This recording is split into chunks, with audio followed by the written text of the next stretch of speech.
Welcome back for another reading of Created for a Purpose. You were created for a purpose. It's written by Dr. Olu Lawrence. Today I'll be doing reading from chapter 5 so far. Chapter 1, Don't Think You Are an Accident. Chapter 2, Discover Your Purpose. Chapter 3, What Drives or Inspires You. Chapter 4, Created for Greatness.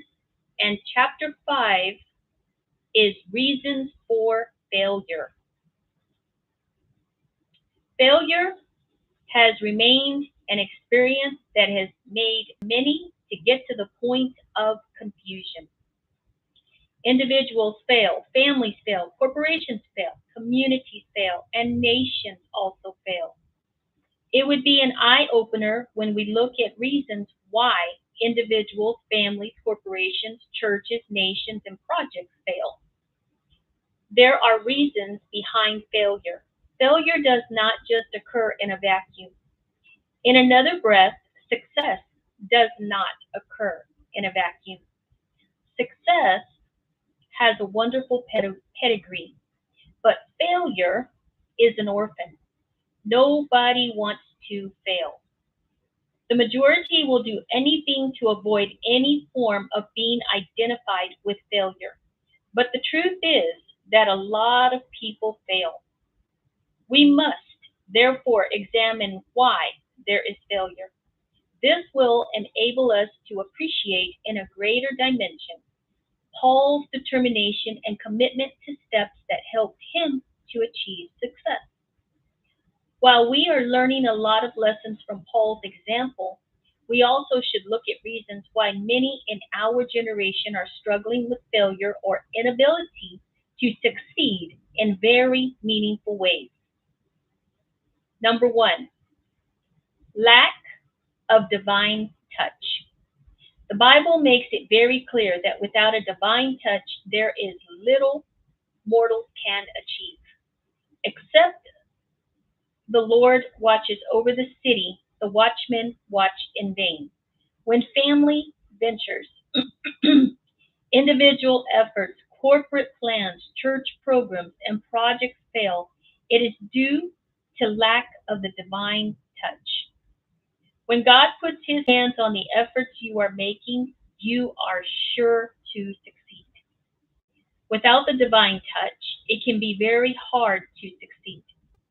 For a lot of people today, success has remained elusive.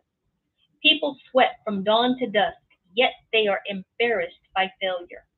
When you lack the divine touch, no amount of effort struggles will yield the anticipated result. Those who are struggling with failure today are in that condition because they lack the divine touch. But when God has a stake in what you are doing and you allow him to impart his blessings on your efforts, you will succeed. Failure will not be the final result of your efforts. You need to take note of this fact if you really want to succeed in whatever you lay your hands upon. Number two, failure to follow the divine blueprint. There is a divine blueprint for your tomorrow. This blueprint, when followed, will produce results that will make your life meaningful. A lot of people, however, fail to follow the divine blueprint. A lot of people attempt many things, but unfortunately, at the end of each attempt, failure is recorded repeatedly. You must learn how to follow the divine blueprint for your life. Number three, lack of proper planning. This is another reason why people fail. When there is no proper planning, failure is inevitable. Paul the Apostle, in spite of his very tight schedule, had plans. He listed the names of the places where he would go. He also enumerated his ultimate destination, Rome. There must be planning if you want to succeed in life. Number four, no tangible goals to achieve. People fail most of the time because there is no tangible goal to achieve. Unless you follow and achieve tangible goals, you may end up recording embarrassing failure. There must be tangible goals that you can put your energy into, talents, and resources. When these goals are pursued carefully, success will be achieved. But lack of tangible goals will bring up failure. 5. Copying other people's methods or patterns mechanically. Many today are failing woefully because they are busy copying other people's methods. What you need to realize is the fact that God may not give two people exactly the same instructions. When you are busy copying others, you might end up with failure simply because you are only running a race that heaven has not assigned to you. Number 6, following the multitude. Many people are failures today because they are busy following the multitude. Unfortunately, majority may not be right all the time. When you follow the multitude, you might just discover at the tail end of the race that you have only followed a direction that seems right.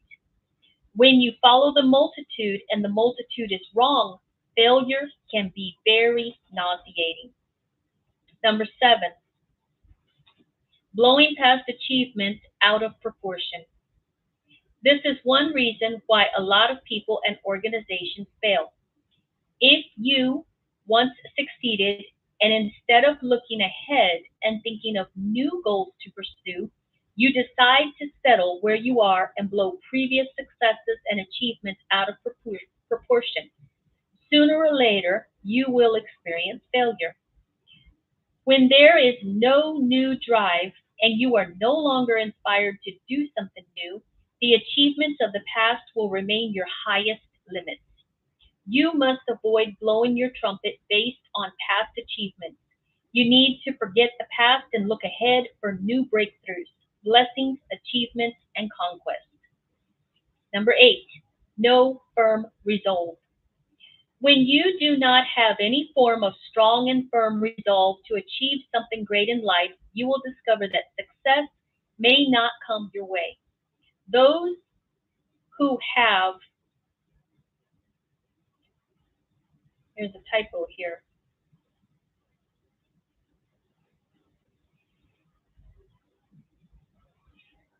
Those who have, can't see that.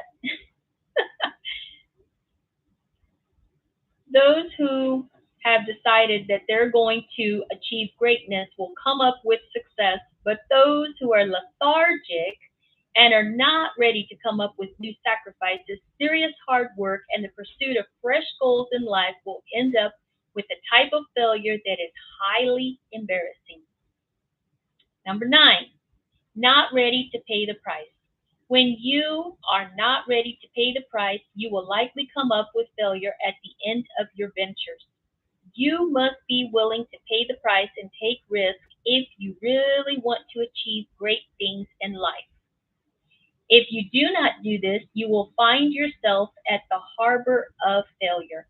Number 10, laziness and carefree attitude. Many fail as a result of laziness and some types of carefree attitude. Laziness will induce failure.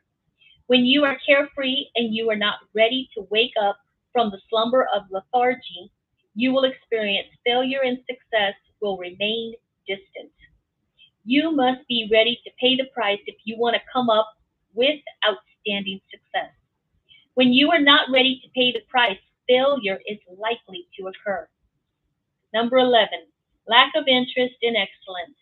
Many people have recorded failure because of lack of interest in excellence. If you want to achieve excellence and succeed brilliantly, excellence must be your watchword. You must be ready to put in hours of hard work and meticulous planning if you want to achieve success in life.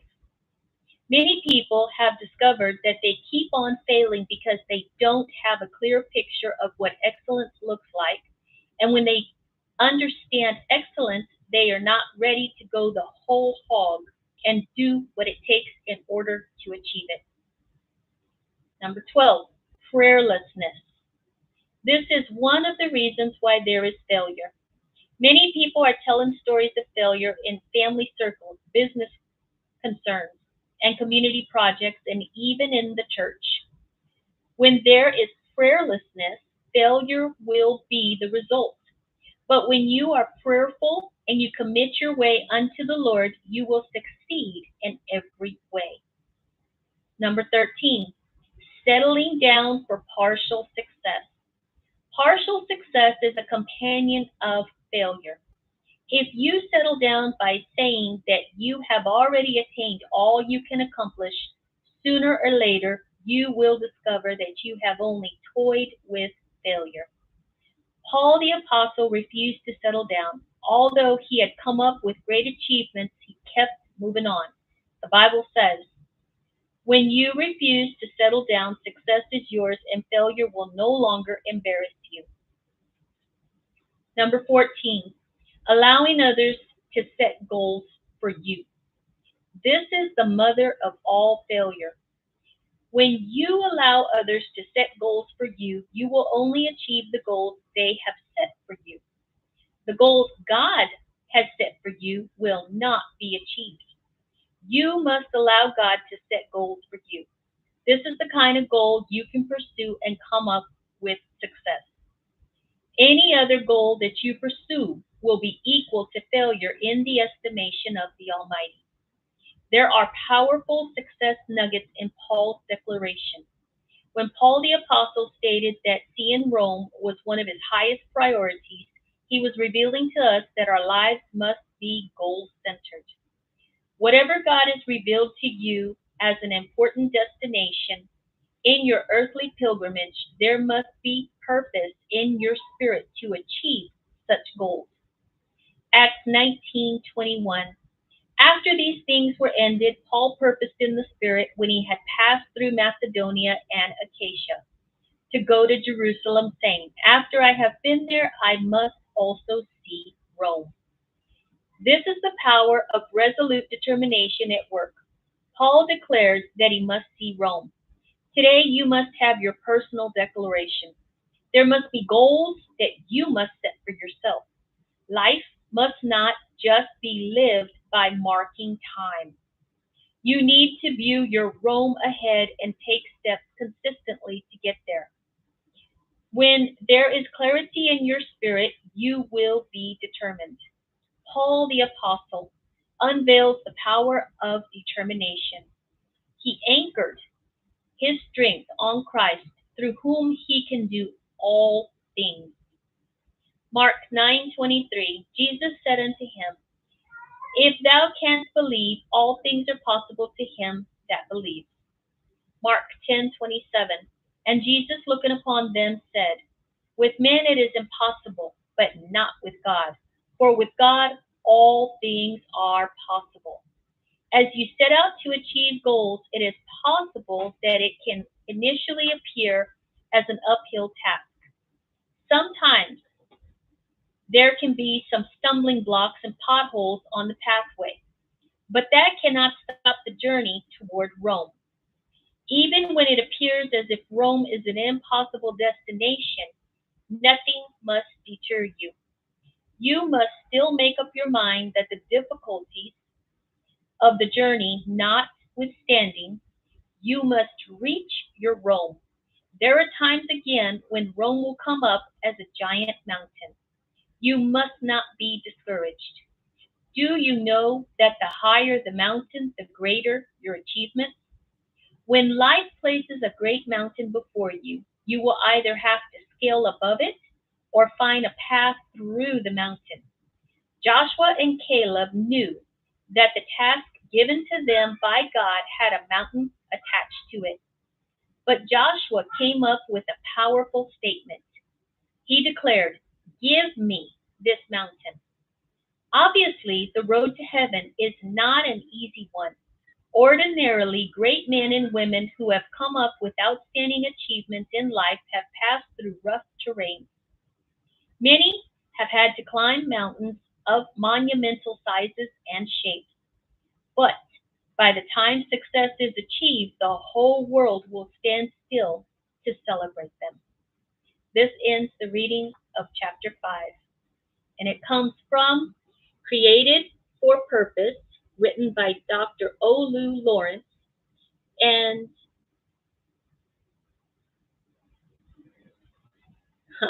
sorry for all the noise in the background.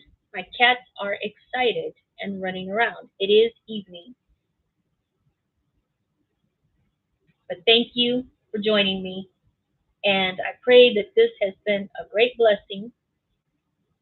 And I will see you in the next video for the reading of chapter 6. Many blessings.